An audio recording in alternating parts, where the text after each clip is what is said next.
Heç bir insanın həyatını xilas etməyin o bənzərsiz sevincini dadmısınızmı? Bu, insanın daxilinə qəribə bir hüzur bəxş edən, ruhu dincəldən, olduqca təsirli bir hissdir. Bəlkə də elə bu duyğunun cazibəsinə düşdüyüm üçün Fuman sahilində xilasedici kimi fəaliyyətə başladım. Həmin vaxt qadınlar üçün ayrılmış xüsusi çimərlik zonasında üzməyi bacaran xanım xilasedicilərə ehtiyac var idi. Mən isə sanki təhlükə ilə üz-üzə gəlməyin, insan həyatını xilas etməyin vurğunu idim.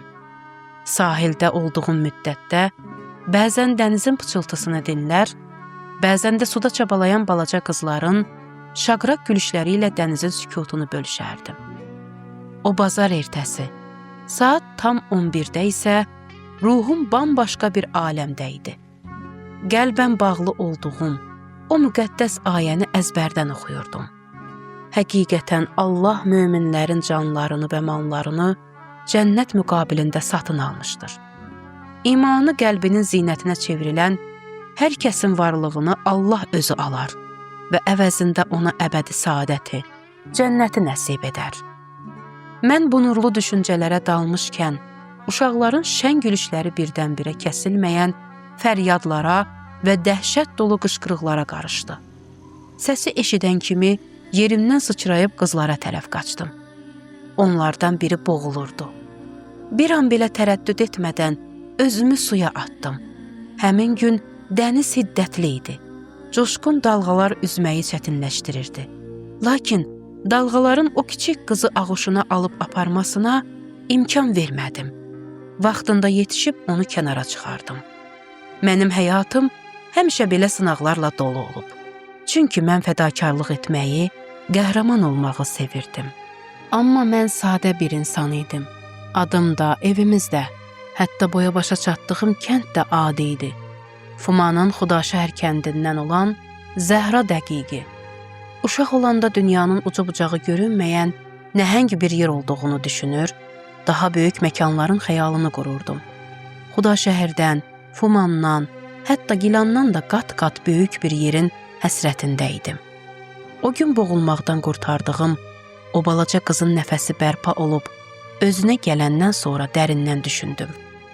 Üzmək sadəcə bir əyləncə deyilmiş. Xilasedici olmaq da heç də oyun-oyuncaq deyil. Bu əslində bir məşqdir. Cəsarət və fədakarlıq məşqi. Laqeyd qalmamaq dərsi. Bu məşqlər ona görədir ki, nə vaxtsa kiminsə çətinliyə düşdüyünü, boğulduğunu görsəm, tərəddüd etmədən köməyə tələsə bilim. Bir gün sahildə oturub dalğaları və qızları seyr edərkən ağlımdan qəribə bir fikir keçdi. Burada dənizdə boğulan qızın əlindən tutacaq bir xilasedici var. Bəs həyat burulğanında şeytanınəsirinə çevrilən, günah bataqlığında boğulan bu qədər gənc qızı kim xilas edəcək? Onların bir nicat verəni varmı? Kimsə onların səssiz fəryadını, kömək istəyən baxışlarını duyurmu?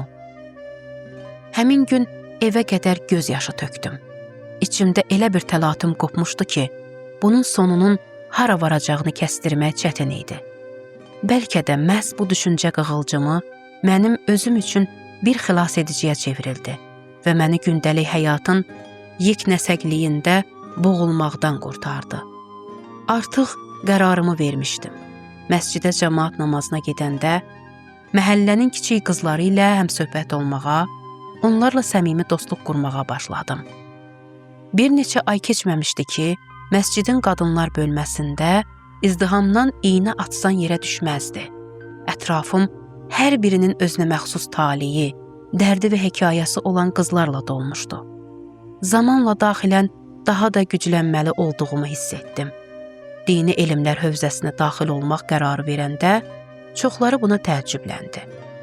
Lakin mənim üçün hövzə sanki mənəvi xilasedicilik təlimi, nicat gəmisinə aparan yol idi. Axı başqalarını fəlakətdən qurtarmaq üçün xilasedicinin özü də əvvəlcə o nicat gəmisində qərar tutmalıdır. Elə deyilmi? İmam Hüseyn əleyhissalamı həmişə sevirdim. Lakin Peyğəmbər salavatullahın həqiqətən Hüseyn nicat gəmisidir buyurduğu o mübarək hədisi eşidəndən sonra bu sevgi qəlbimdə bambaşqa bir eşqə çevrildi.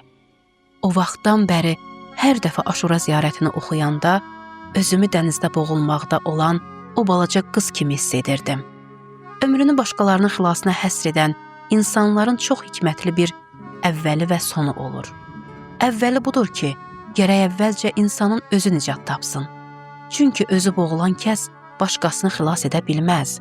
Sonu isə bu yolda canını fəda edərək şəhidlik zirvəsinə ucalmaqdır. Nə qədər möhtəşəm bir aqibətdir. Mən bu yolu bütün varlığımla sevirəm. Elə buna görə də Allah Qur'an-ı Kərimdə buyurur ki, mən belə fədakar insanların canlarının alıcısıyam. Həqiqətən Allah möminlərin canlarını və mallarını cənnət müqabilində satın almışdır. İnnəllâhe iştərâ. Yəni, insan o qədər uca məqama sahib olur ki, müştərisi birbaşa Allah özü olur. Bu ilahi müjdə canını və malını Allah yoluna qoyanlara nəsib olar.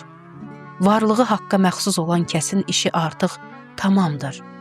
Allah öz ucalığı ilə belələrinin alıcısı olar. Belə insanlar cənnətdən başqa harada qərar tuta bilərlər ki? Bu həqiqətlər qəlbimi şad etsə də, digər tərəfdən ruhum inciyirdi. Nəyə görə ancaq kişilər və oğlanlar şəhid olur? Məgər şəhadət saadəti biz qızlara nəsib deyilmi? Bu sual ətrafında çox göz yaşı tökdüm. Allahdan dilədim ki, bu dünyadan necə köçürəmsə köçürsün, təki məni də şəhidlərdən qəbul eləsin. Sonra öz-özümə dedim, Zəhra, bu qədər söz bəsdir. Əgər həqiqətən aşiqsənsə, Bismillah de, meydana atıl və özünü sübut et. Bu arzuna qovuşmaq üçün səy göstər. Düşündüm ki, madəm şəhid olmaq mənə qismət deyil, onda ən yaxşısı həyatımı şəhidlərə həsr etməkdir. Qərara gəldim ki, bir canlı şəhidlə ailə qurum. Elə bir insanla ki, bütün ömrünü və canını bu müqəddəs yolda fəda etmiş olsun. Əlində silah tutan mübariz bir insanla. Bəlkə sizə qəribə gələ bilər, amma mən Həzrəti Xədicə salamullah əleyha kimi izdivacım üçün özüm addım atdım və nəticədə 70% əlilliyi olan bir müharibə qazisi ilə ailə qurdum. İndi həmin evlilikdən təxminən 20 il ötür və mən bu sətirləri qəlbimin dərinliyindən gələn səmimiyyətlə yazıram. Mən ömrüm boyu gözəllikdən başqa bir şey görmədim. Axı bu dünyanın həqiqi hüsnünü yalnız o zaman dərk edə bilərsən ki, ruhunu dünyəvi asılılıqların kəndirindən qoparmış olasan. Cəmi 2-3 gün əvvəl idi. Beynül Hərəmeyndə, İmam Hüseyn əleyhissalamın hüzurunda, məhz Ərəfə gününün günorta çağında Allaha belə münacat etdim. İlahi, əgər sənin lütfün dəniz damlaları qədərdirsə, sən mənim həyatıma doğru çox böyük bir çeşmə, coşqun bir çay axıtmısan. Lakin mənim səndən daha uca bir diləyim var. Bu nicat gəmisinin yanında, bu mübarək Ərəfə günündə səni İmam Hüseyn əleyhissalamın xatirinə and verirəm. Mənim bəxtimə şəhadət yaz. Bugün səhər zəvvar avtobusu sərhədə, dönüş yoluna tərəf hərəkət etdiyi andan ruhum qəribə bir haldadır.